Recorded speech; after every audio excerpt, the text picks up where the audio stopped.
Welcome to another edition of the Best Business Minds, where we interview business leaders and academics that write thought-provoking books. I'm Marc Kramer, serial entrepreneur who consults with family businesses and entrepreneurs, and currently I'm teaching entrepreneurship at Vinh University in Hanoi, Vietnam. Tonight, I'm sure my voice sounds different because I've had a bad cold all week, but I'm hoping you all will understand me. Today's guest is Dr. Vincent DeFilippo, author of the book Breaking Point: How Escalation of Commitment is Destroying the World and How You Can Save Yourself. Uh, Dr. Vincent, welcome. Thank you very much for having me, Mark. I'm excited to be here, and I appreciate the opportunity to speak to you and your listeners. Well, I have to say, we have a lot more in common than I thought before we entered this call. The fact that you lived in Thailand and you're married to someone from China, and I'm here in Hanoi, Vietnam, as well. And so I'm just glad that we're able to chat today. So before we start talking about the book, why don't you tell us a little bit about your professional background and how you got to where you are right now? Okay, I'd be happy to. I started at a very young age. I guess I was a dreamer, for lack of a better word, and I started working on Wall Street when I was 18 years old.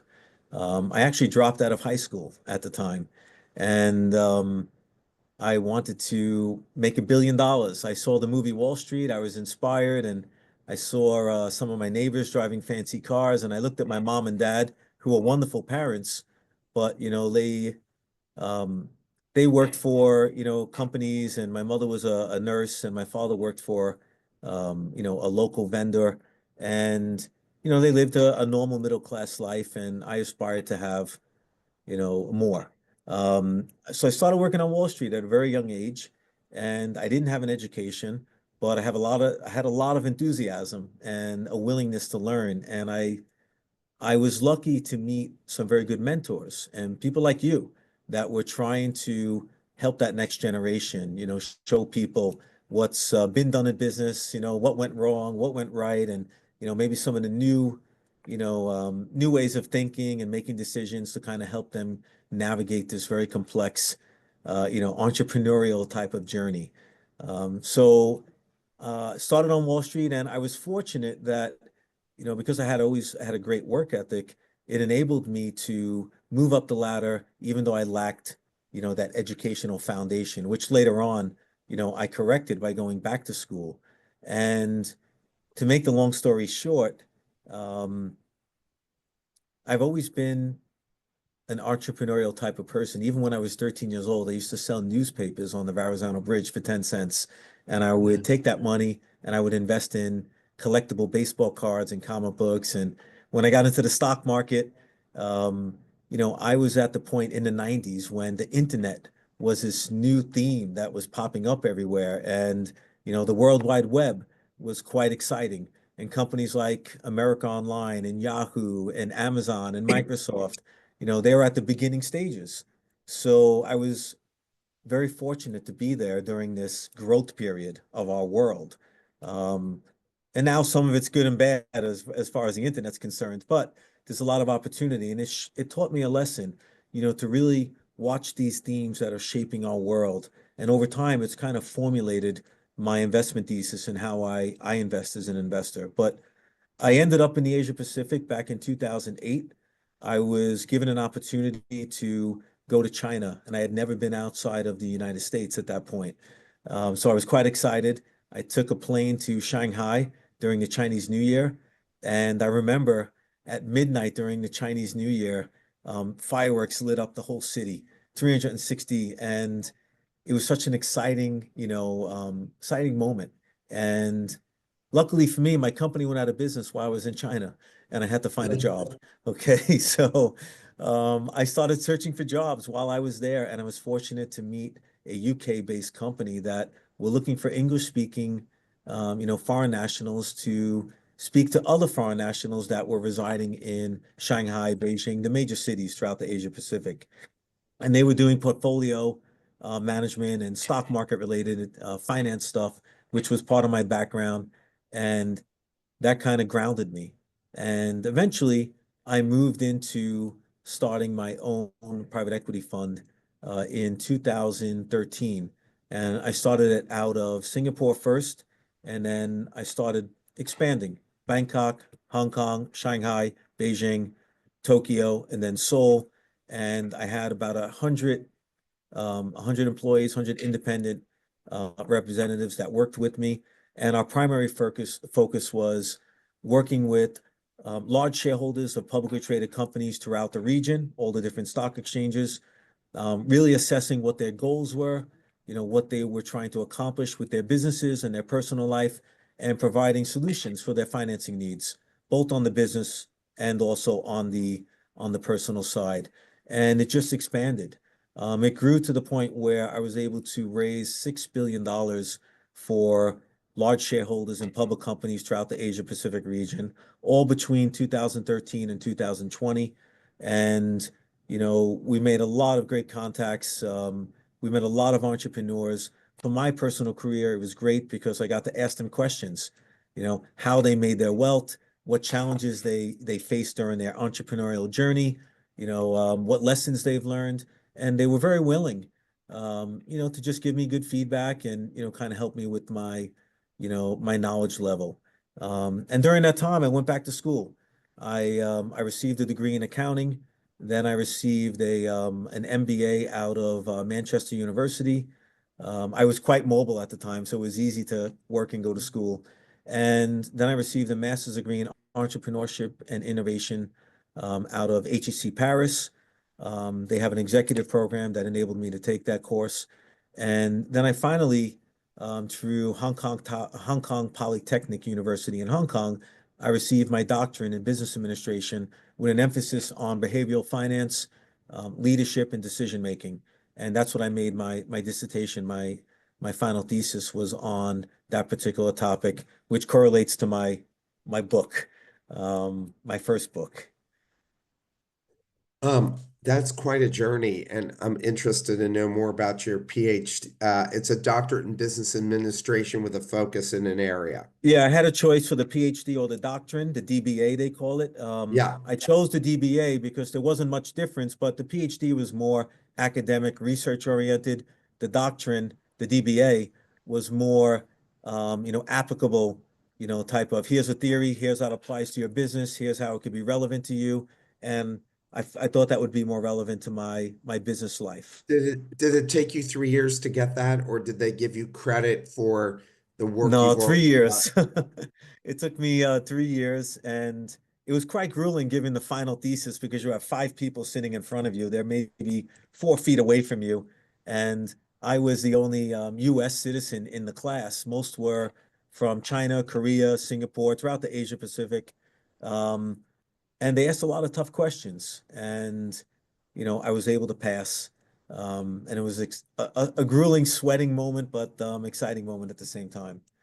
Congratulations. I know my boss would like to Thank see you. me get the same thing. It's just, I'm like, "God, 3 years. I need, because I'm looking for a program that will give me credit for my professional experience. That's the hardest Sure. part. They're out there. They're out there. Yeah, and I need and on top of it, it needs to be a well accredited school because of the school I work for is Ivy League level, so they want me to have something of similar quality. Um, so let's go to your book. Why did you write this book? I wrote this book because I have a desire to help people, first of all. I love children. I love young entrepreneurs that are enthusiastic. And when early on in my career, I made a lot of mistakes, especially in my early 20s when I had hair and I was in shape. Um, I I didn't have a lot of guidance, even though I had some good mentors in the stock market side, but I didn't have guidance or maybe I was embarrassed to even ask, for help or for advice, right? When you're young, you have an ego, you think you know everything, and you're navigating your life. But I I always had a desire to become a professor, and that's why I went back for my doctorate because I wanted to ultimately teach, because I think that's something I'm very passionate about and I was born to do. However, I needed to I needed to write this book for a lot of reasons. One, I wanted to start evaluating. I got this thesis now and I got my doctorate. I wanted to evaluate, why did I make so many incorrect decisions early on in my career? And even later on, we're not perfect. What was my evaluation process? Why did some decisions go great? Maybe even picking a stock and having a big winner. And then other times, even though I followed the same process, maybe, I ultimately had a setback, or what people would say would be a failure. Okay. So I started getting heavy into two professors, Dr. Shaw, who came up with a theory, and I think it was the Science Management Journal. He won that year for his escalation of commitment theory. And there's two others, Daniel Kahneman and Amos Tversky, which came up Oh, with the prospect theory. And obviously they won the Nobel Prize. And I looked at both of their theories. They were formulated very close together, just a year or two apart. And there was some similarities in what they were saying, although they were too different. And I applied them both for my particular thesis and my book. And I decided to write the book to see, first of all, can I write a book? That was one of my goals in life. And secondly, can I help other people?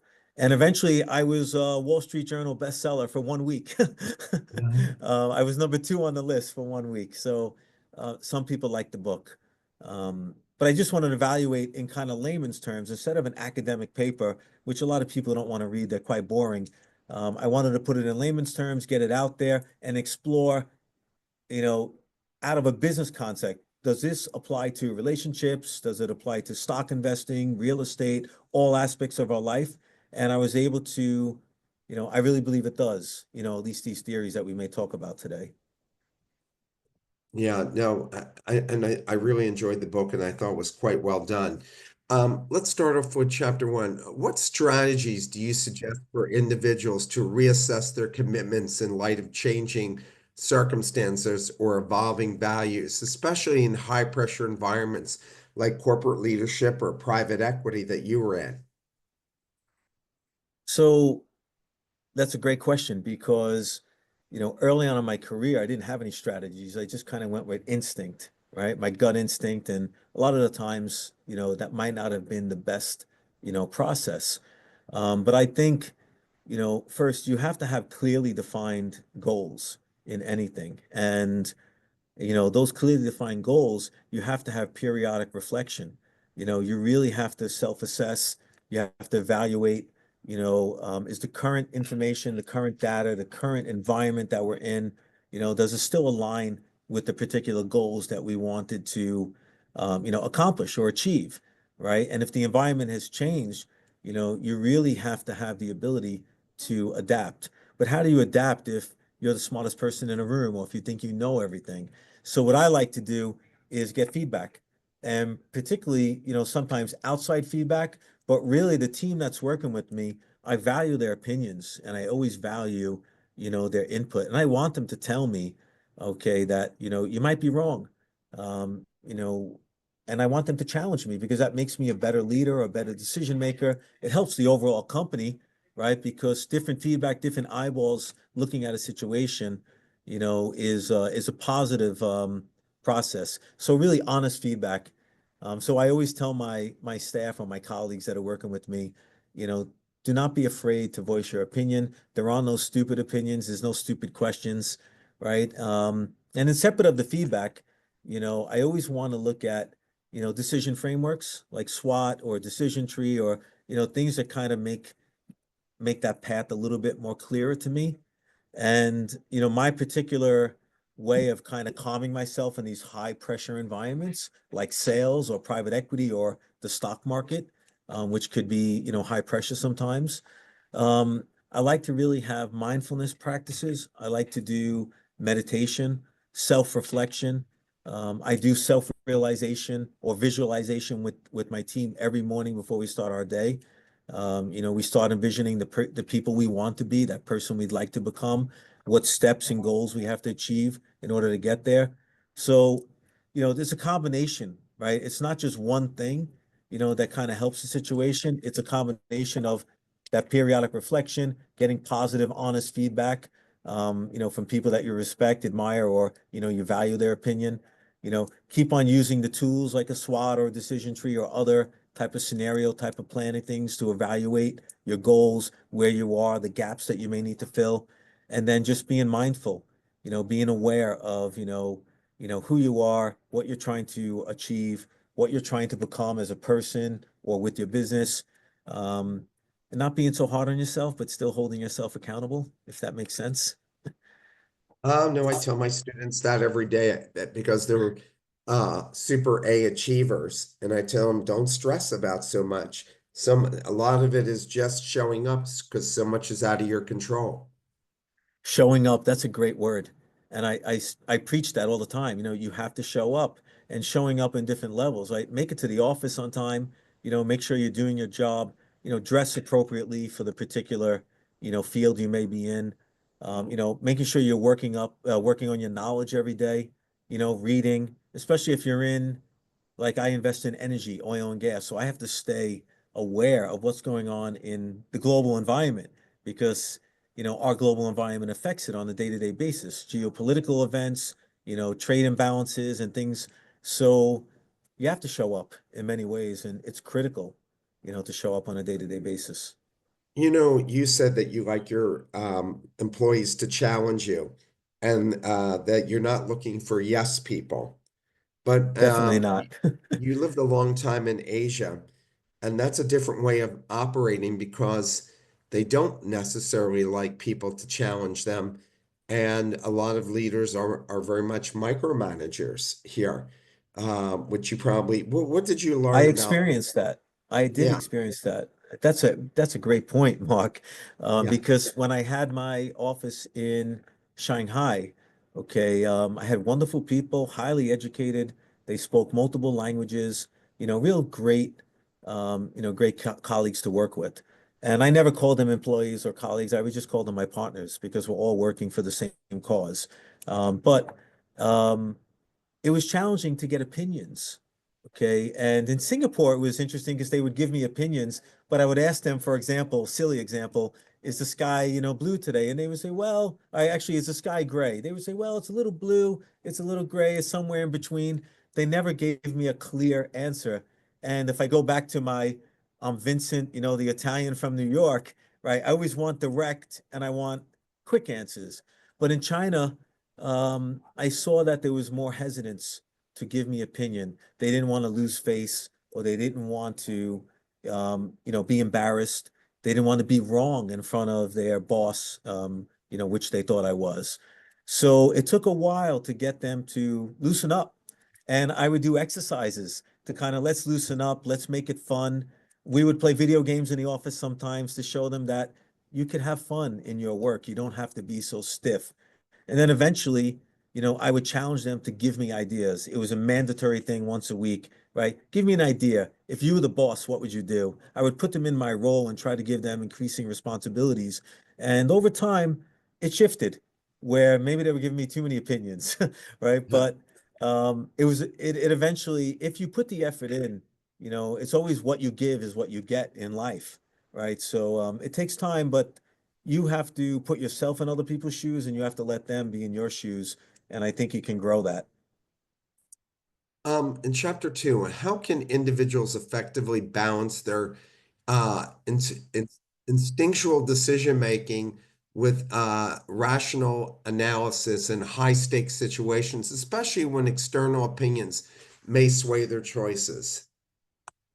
Okay. So whenever I get into a scenario where I may want to invest or expand my business or open a new office, I always start with, you know, what's the potential setback or failure, even though I don't like to use that word so much, what are the potential negative outcomes that I may be faced with, right? So I try to evaluate, the negative because I'm a super positive, over enthusiastic thinker sometimes.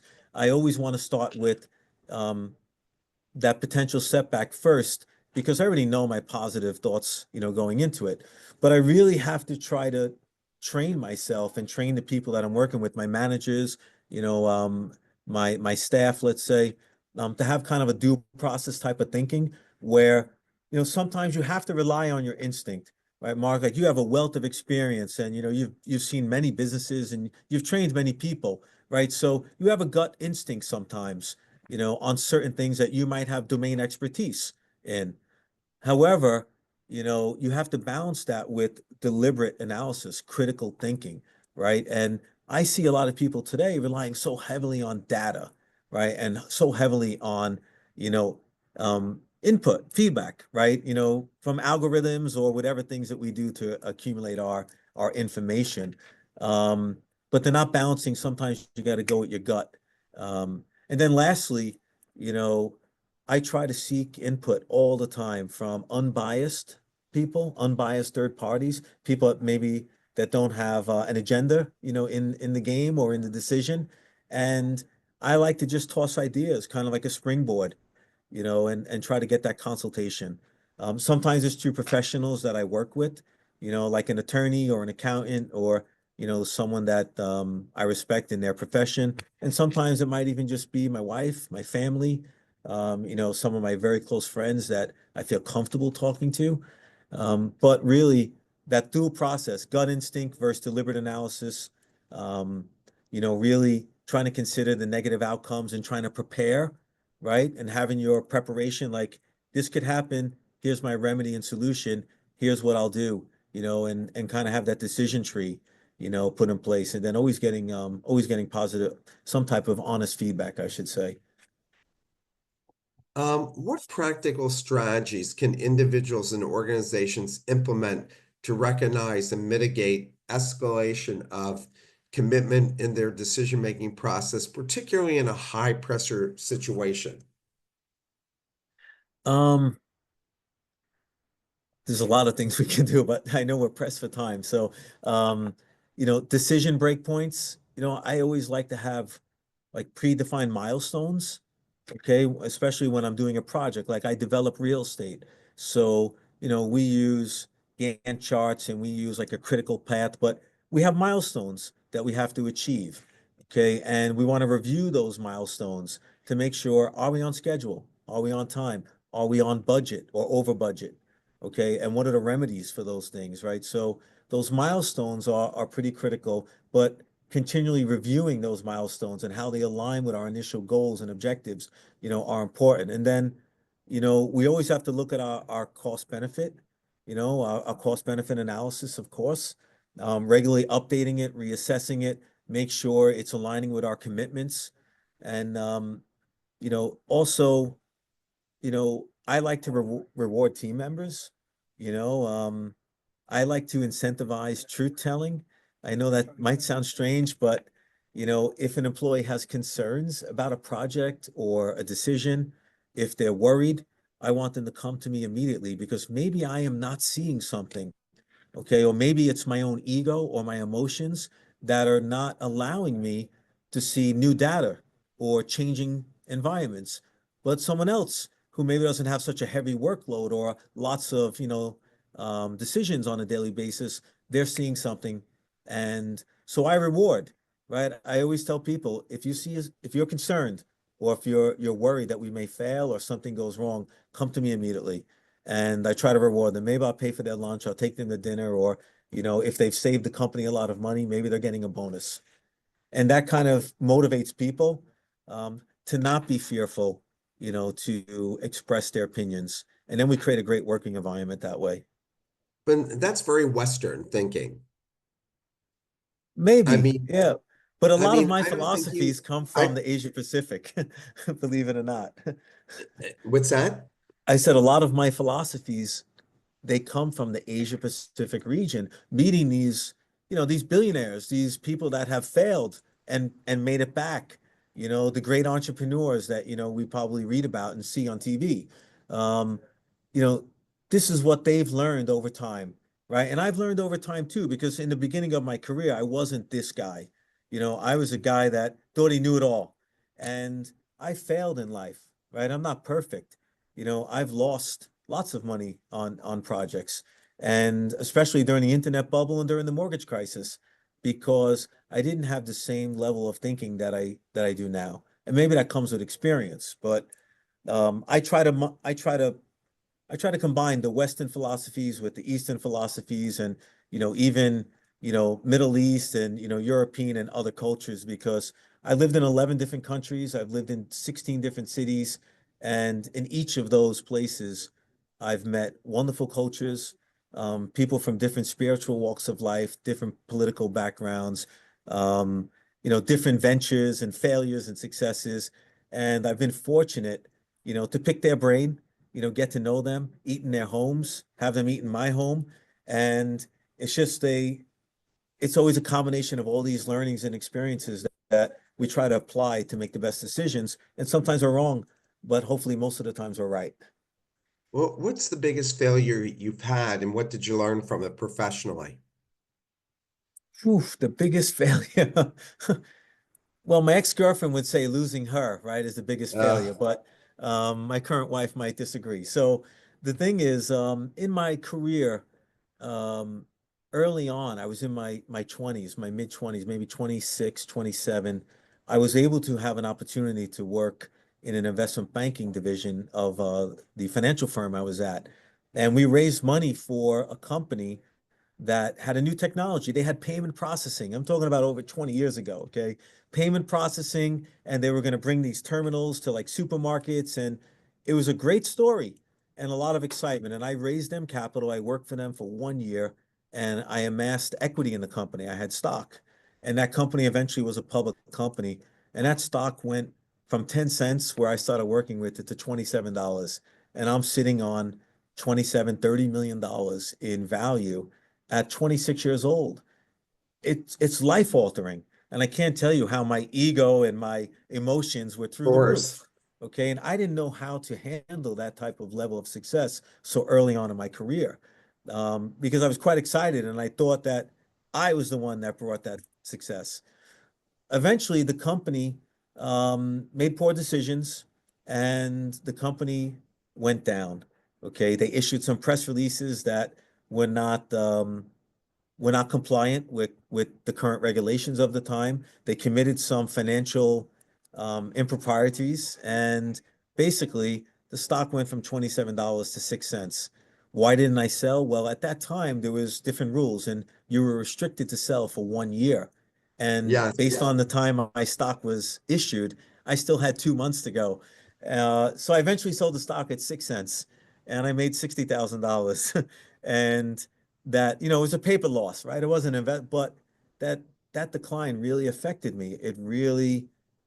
It diminished my self-belief and my self-confidence, right? And eventually I left the financial stock market, financial world, and I went into real estate, um, which was another story of success. And during the financial crisis of 2008, another blow up.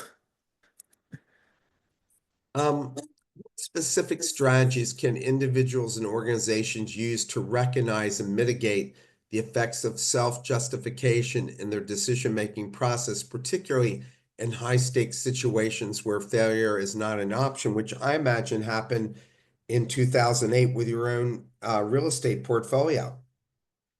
Failure was not an option. And, I was quite concerned on a day-to-day basis, and the stress level was, through the roof because we went from an environment that from 2005, 6, and even into 7, the real estate market was on fire. And areas like Florida, Nevada, California, where I was residing at the time in Los Angeles, the housing market was booming. And anyone, not only the seasoned real estate investor, but even the families, the mom and pops, for lack of a better word, they could go buy a home, renovate it, maybe rent it out and create a positive, cash flow situation, or flip, like they like to say, flip a home, and make money. And as those values kept on going up, people got more excited because rates were very low. But then the environment changed. Rates started going higher and higher. Okay. And self-justification is an interesting theory because I learned this through Dr. Shaw. He came up with escalation of commitment, right? And in escalation of commitment, people persist in these failing endeavors, right? Because they put money, they've put time, they've put their resources in, right? And then they start to rationalize, okay, they rationalize their decisions to kind of maintain their self-esteem, right? They want to avoid admitting that they could have been wrong. They made a mistake, right? And they keep on self-justifying based on old information, and they're not allowing themselves to see the new changing environment, right? So, and there's more to it, right? But this is the simple explanation. So we have to kind of first, we have to be objective in our reviews, right? We have to really try to identify, I have emotions, right? I could be wrong. I really need to critically think about this decision and see, has the environment changed? How does that affect my decision, my investment? Right? How does it impact my wealth, my portfolio, my employees, whatever it may be, right? And you really got to focus on the facts. And when I lost, I didn't focus on the facts.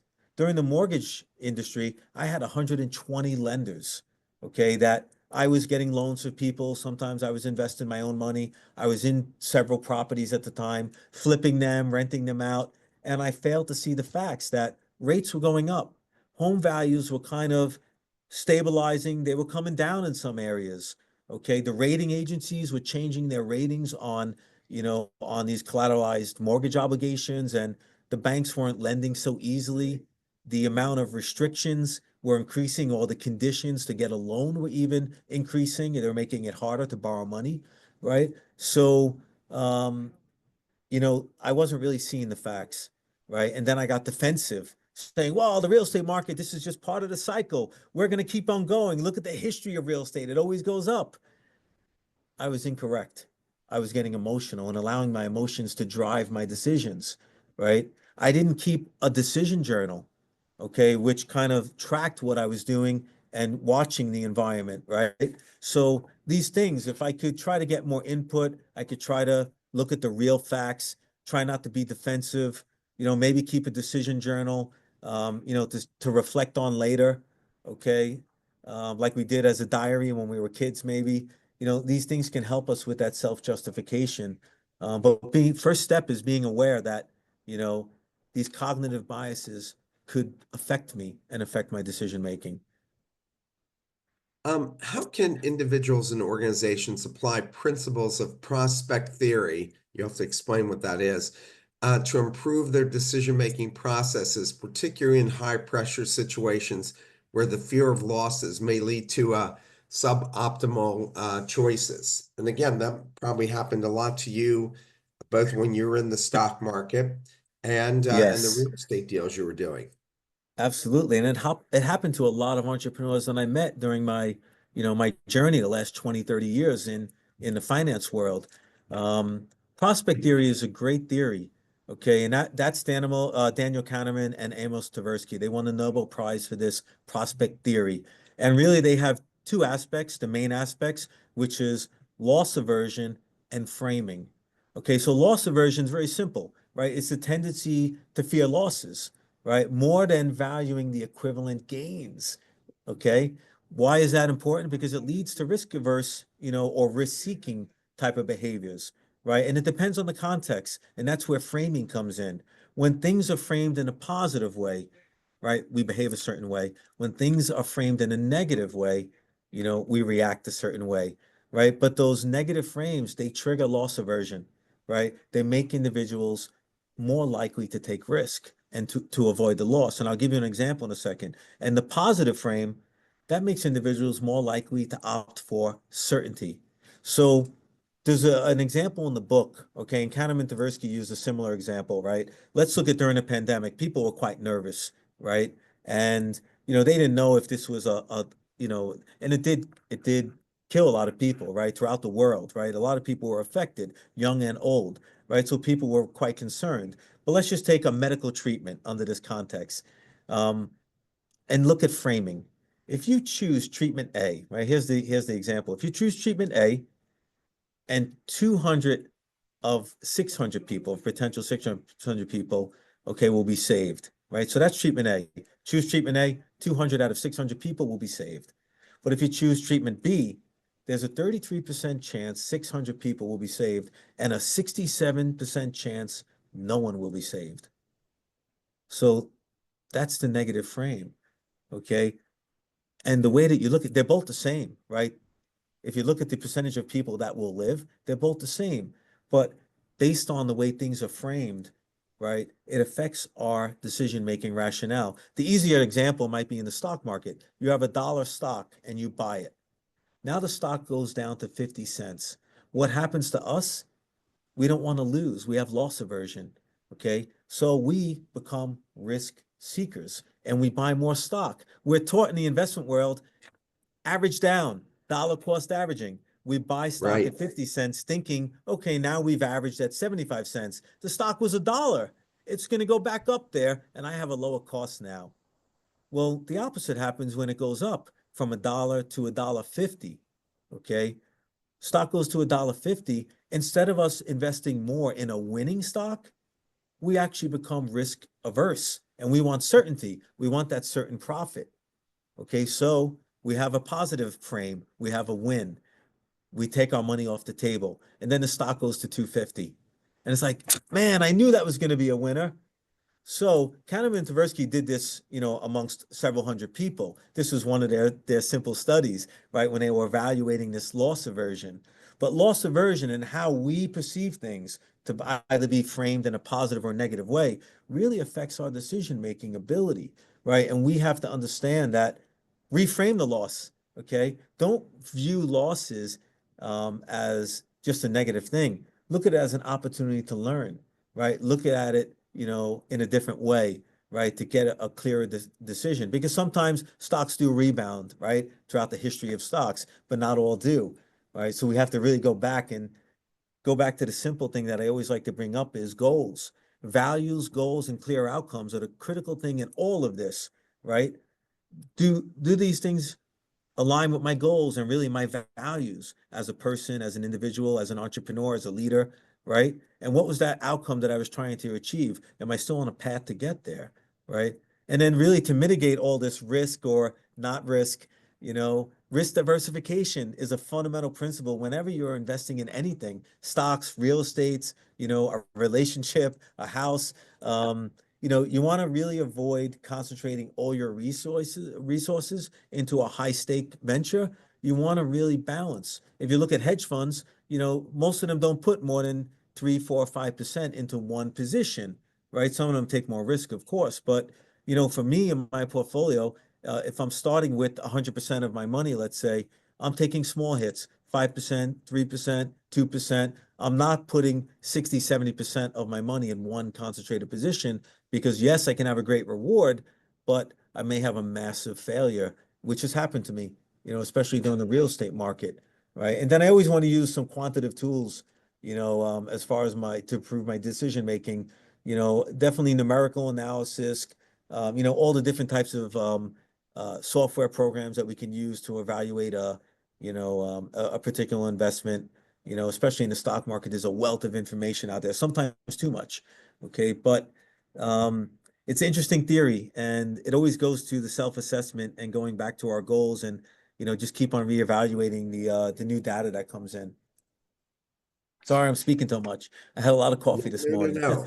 No, no, it's all good stuff. Um, what strategies can individuals and organizations utilize uh, when to avoid a falling or sunk cost fallacy, particularly when faced with difficult decisions about whether to continue investing in a project or endeavor to show the signs of failure, which I'm sure you have some good examples from the real estate you had invested in, especially before the market blew up in 2008. Sure. Sunk cost fallacy is quite interesting because it affects a lot of us. It definitely affected me, right? I wasn't immune to it, especially early on. Now that I'm more aware of it, I can make better decisions and I can try to stop, this particular, bias. But really, um, in real estate, my example, I bought a property that was undervalued and I bought it at a very good acquisition cost. And I needed to put money into it to renovate it and then eventually sell it at a profit. That's what real estate developers do. And it was in New York City. Um, the cost during that time, it happened during the pandemic. The cost of materials actually doubled okay, during the pandemic in my particular area. And the cost of labor, because we weren't able to work all the time and people weren't willing to go to a job site, the cost of labor tripled during that time. And it changed the budget, okay? But I had all this money sunk into the project and I had to make a choice at that point, okay, which I escalated my commitment, which goes against my book, which I was writing at the time. Okay, so I escalated my commitment. I decided that although my budget changed, that the market would eventually turn. And when the pandemic's over, home buyers would come back into the market. Okay, I was half right and half wrong in the sense that that did happen, but I increased my budget by $3 million on this particular real estate development. And that caused me to actually have a delay um, because I had to get the funds available, right? And I wasn't able to get bank loans at that time. So I had to get the money out of my own savings. So I had to put more money into it. It escalated the costs and it increased my schedule by 7 months because of the pandemic primarily. But I had the choice to either sell the property as is and take a small loss or put the money back in. And because I had sunk cost fallacy and I didn't want to lose, I had loss aversion, right? Um, I decided to go forward. Okay. And eventually we sold the property, okay, recently, actually. And I suffered a $4 million loss on that property. Now, I had a gain in another account. The stock market was quite favorable, right? So I had a $4 million gain and a $4 million loss, and it brought me back to, you know, break even, let's say. But I didn't need to suffer that loss. I could have took a smaller loss and I could have moved on and taken that money out and put it into a more favorable investment. And that opportunity cost, cost me dearly because I would have been up in other areas, right? So the sunk fallacy, sunk cost, a lot of times we have a tendency to put money, time, resources into something. And because of that, that sunk cost really affects us. We don't want to lose, right? So we have to focus on a few things. We have to emphasize what is that future value? I should have done a better cost analysis and a value analysis or market analysis. What can I really sell this property for later, even in the most favorable environment, right? Because then I would have realized I'm not going to get my money back, right? So why put all that time, effort, and resources and lose the opportunity to invest in other endeavors that may have made me money, right? But Yeah, my but sunk cost you fallacy affected me. yeah, but you like So that property, whatever that was, so much, and you're a smart guy and you're an experienced guy that you talked yourself into it, and because you really believed that that was the case. I find it very hard that to go and second guess yourself at the time. You could say things that you learned, but there's a good chance you do it all over again because you saw the potential, and that's what I you did see the got stuck on. potential. And, part of me was thinking maybe I should just live in the property, right? And because of my indecision of my personal life, do I live in this property, have my family in there? It was a good area of Manhattan. My daughter could have went to a school down the block. It really skewed my thinking because I didn't have a clear path. And that's an important thing to understand that if you don't have a clear path with your goals and your objectives and your outcome for your investment, um, it could skew the decision-making process. I should have sold it or moved into it. I decided to keep on developing it. And, luckily we had a gain somewhere else. But would I do it over again? I think I would do it over again, but I would probably end up living in the house. I should have kept E- it to live in it. Easy to second guess yourself, Yeah. as you know, for a lot, The lot. first rule they taught me in stock market was hindsight's 2020, right? Of And course. you can always look back and say, shoulda, woulda, coulda. Yeah. We have a question from the audience. As an entrepreneur, you're expected to wear too many hats. What advice do you have for entrepreneurs who know their goals but don't have a bandwidth to start more profitable projects? What to do when a balance between goals and resources cannot be achieved? That's a great question. And every single entrepreneur is faced with that. And, I look at my life, I'm trying to be a family man and also a businessman. And balancing that work-life balance sometimes is quite challenging because you want to spend time with your children and your wife and your loved ones, okay? But you also want to build your business and be there for your people. And that gets me to my point. People are the greatest resource that we can have. Surrounding yourself with the right people. And I've surrounded myself with many wrong people in my career, but I've also found some great people. And if I always try to look at it when I'm building my team as an entrepreneur, it's just me in the beginning. I'm a secretary, I'm a CEO, I'm an HR, I'm a salesperson, and I'm an accountant. I'm everything until my resources get a little bit better. Now, there are avenues for us to get more resources. We could use the private markets like the angel investors, other entrepreneurs. We can find ways to raise capital. Sometimes there's grants from different cities and governments. Sometimes there's bank loans. There's ways to get capital if that's one of the constraints. But really, if we have some capital, um, getting people that are smarter than us, that have domain expertise, that understand a certain area, and are just maybe a little bit better than we would be, right? So for my weakness, I'm a big thinker, a salesperson, entrepreneurial type of, leader, right? But I lack um, organization. So I need a phenomenal right-hand person that can help me stay organized, manage my calendar, my phone calls, because it never stops, right? And I'm running 5 different businesses at once. So people, the right people, positive thinkers, people that are willing to challenge you, hold you accountable, people that are willing to support you and give their all is really the critical thing in all of this. That's at least my 2 cents. No, no, you're absolutely right. How can individuals and organizations apply the principles of reinforcement theory to recognize and mitigate escalating commitments to both personal and professional contexts, especially when faced with unpredictable outcomes? I think this is a very critical question. Yeah. So what I like to try to do, it goes back to what I was stating earlier, because a lot of these theories, the solutions are similar. I like to reward, objectivity. I like to make, celebrate decisions, um, celebrate, um, celebrate decisions that avoid unnecessary commitment, essentially. Give people, great feedback, like great job, great input. Um, I like to track behavior in a sense. I like to monitor the team's responses. Um, I like to I should say, I like to monitor their responses to incentives, right? To see if they have any biases in, in their reinforcement, type of behaviors or what we're doing.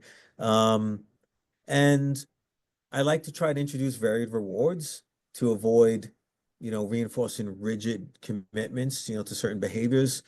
Um, it's quite it's quite challenging, right? Because when we look at people in general, like you and I, Mark, right? We're at different stages of our life. We're in different areas. We have different, expectations and roles within our careers. Maybe we have a different family setting where my children are younger, yours might be a little older.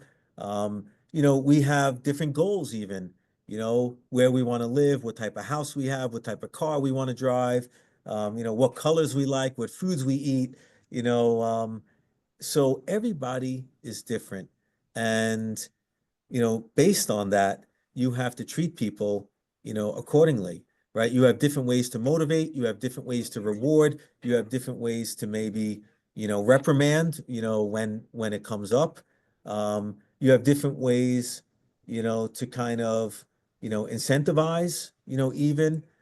Some people want positions of increasing responsibility. Some people prefer money, right? And it's a challenging environment all the time to kind of navigate, how you treat each of your team, right? Because you have to be fair with all of them as well, right? And sometimes when people feel undervalued or feel like they're not rewarded, um, they escalate in maybe the incorrect way because they want a certain outcome, right? Whereas maybe if they just communicated and talked to you, they wouldn't have to escalate, improperly, right?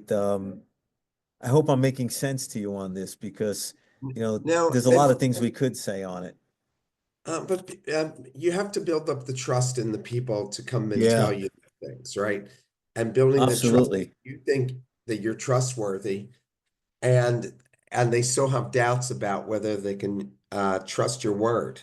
And it takes such a Yeah. long time to be able to That's get a that. great word, Mark. Trust. Like, trust has to go both ways, right? You have to trust the people around you, like your team. You have to trust that they're giving you great feedback. They're following, whatever compliance and rules, within the industry and organization. But, they're also following the work culture, the environment, the objectives. But at the same time, those people have to have trust in you, right? That the company's going to pay their salary, right? Maybe that's the easiest first step. But also, they can grow within the organization, that you have their back, that you support them, that you care about their goals, you care about, their lives as well as, the company in that sense. And that mutual trust, when it's on, it can create a great work environment, a fun work environment, an environment where people are aligned, for the overall objectives. Okay. But when it's off, it creates these cancers sometimes, for lack of a better word, within the organization. And, you know, it creates more fires than it does, happiness. How can you understand, how can understanding attribution theory empower individuals and organizations to make better decisions in the face of escalating commitment, particularly when faced with situations where the causes of failure are ambiguous or misattributed? Hmm. Okay, so attribution theory is quite interesting. We always want to make better decisions. So we want to really distinguish between internal and external factors. Okay. Are these setbacks? Are these little bumps in the road? Okay. I don't like to use failures, right? But do they stem from internal efforts or are they external circumstances? Right? Because we really need to understand that because there's a lot of variables that affect the business, right? And a lot of variables that affect a new startup business, right? Um, why do 74% of new startup businesses fail? Right? That's a fact from another interview I was doing, right? They basically had data that 74% of new startup businesses fail. And what we found was that it's due to overconfidence and it's due to loss aversion, right? But we need to understand when these setbacks happen, are they internally? Is it because of me and my team and our decisions? Okay. Or is it the market changed, right? The price of oil goes up because there's a war or there's a sanction, right? That's an external event. Okay. But if I made the decision to sell, like to hedge and sell my barrel of oil, at $60, okay, and then the price goes up to 70. Well, that was an internal decision. I decided to hedge and lock in my price instead of waiting to see what the market, unfolded, right? So we have to really understand. And then we have to have a root cause analysis. The five whys, I think, everyone's heard that before, right? Asking why, trying to understand why did this happen? Okay. Why did I make this decision? You know, why did I have a different outcome perceived in the beginning? Why did I escalate? Or, why, right? We have to really understand what is the root cause, right? Because that'll give us a clearer path to internal or external, right? And that'll give us maybe an idea on a solution because I don't want to say there's always a solution, but a majority of the time there is a solution. Yeah, I It's agree. just it takes time to really work it through. And sometimes you don't get it right away. Sometimes you have to go back to the table. That's why that springboarding, getting feedback, that's really critical. And then have an accountability culture, right? Where we promote an environment where mistakes are analyzed without blame, right? It's your fault, Mark, or it's your fault, Vincent. I don't like that. I've worked in those environments, and all they do is they demean, they belittle, right? They don't create a positive atmosphere. So have an accountability culture. Usually, if I made a wrong mistake, I'll admit it and I'll stand up and say, you know what? I made the wrong decision, or I didn't evaluate this properly, right? What could we do? Give me your thoughts. And we can work through those problems that way. What specific strategies or cognitive techniques can individuals and organizations use to identify and mitigate their own biases and tendency toward escalating commitments in various decision-making contexts? Okay, so what I started inputting here and what I've tried to work with other companies was, bias awareness training, you know, simple little things, regular workshops or maybe spend, once a week, once a month, just on understanding what are cognitive biases, what is loss aversion, or self-justification. What are these things that could be affecting me and I don't even know, right? So I try to create more awareness. Sometimes there's so much information on the internet that is free, and you can give words to people. Hey, go look this up. Tell me what it's about tomorrow. And I try to get my colleagues on my team, to just do a little training in the office on it, just so we all can learn together, right? So that awareness training is really critical because if you're not aware of a potential problem, how could you ever avoid it? And then I try to work on debiasing practices, right? Like maybe have a structured decision-making template, to avoid some common traps, but always knowing we may have to adapt because, we live in a global environment, right? We're so connected as people, Mark. I mean, look at us. We can connect. You're in Vietnam. I'm here in New York City, right? And Yep. we can connect and we can have a great conversation and we can hopefully help other people, with their decision making and their entrepreneurial journey, or their business career, right? So we're in a global world and we're so connected. And, you know, we have to always be able to adapt to situations, but we should have a structured decision making. And what I mean by that is I have a top-down approach. When I'm looking at, let's say, the stock market, I look at what are these global themes that are shaping our world? We have artificial intelligence, we have data centers, electrification, robotics, food technology, education technology, medical device technology. We have all these things that are kind of shaping our world, right? And I look within those themes and then I try to look at the national environment. Where's the growth? China might be slowing down. The US is maybe coming out of a recession, hopefully. And, I try to find, okay, here's the area I want to invest in. Here's the themes that are shaping our world. Where are we in this business cycle, right? We have four phases, the bottom, the recovery going into an expansion, the peak, and then the contraction, recessionary, bottoming phase again. Well, where are we in those phases? And how do these themes dictate where I should be looking to put my capital? And then I try to find out what assets and industries have performed better during these different phases. And then I take it down based on those industries that historically might be performing better. Where are the opportunities? Where are the undervalued situations? Okay. Where are the individuals or the sectors, or individual stocks, that might have some upside potential? And I'll formulate this top down, this structure, right? And it'll change sometimes based on fundamental or technical analysis or even behavioral finance. I use all three, okay? And then I'll make a decision. So if we have that, a template at least, when we're looking at something, okay, that'll help us avoid some of the most common traps, okay? And then we can adapt accordingly. And then really, um, sometimes I like to rotate roles, right? Change roles in the decision making, process to reduce personal bias. So I'll take myself out of it. Okay, I'm not the CEO today, and I'll tell, hey, Mark, you're the CEO today. What would you do? Or if I'm looking at a stock, right? I'm not the analyst today. You're the analyst. What would you do? Right? And it's interesting to see the different perspective that you get from people. And you start thinking, well, I didn't look at it that way. Why are you thinking that way? What makes you think that, you're right?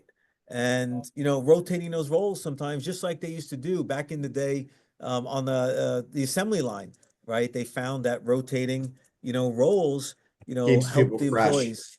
Yeah, that definitely keeps it fresh. And that's important, trying to keep things fresh in an environment that when you're working in an office, you may not feel so fresh. You may feel, I'm tired of the monotonous day-to-day routine, right? So breaking it up, I have a pool table in my office. We play pool during lunchtime, billiards, and we try to just break things up. Even if we're making sales calls, we'll throw a football around the office, or we'll throw like trivia, movie lines and things, and we just try to keep things, People a little engaged. fresh. Yeah.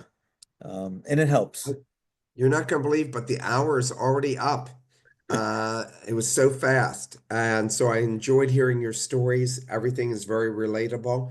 And the beauty of it is been there, done that. So we're glad to have you. I hope you'll write another book and that we'll have you on again. I wrote one more. It's about the decision-making process that I just discussed, right? Because the first book is When does about that come out? that's out already on Amazon, and I have a sales book coming out in 2 or 3 weeks. During the pandemic, I wrote 12 books.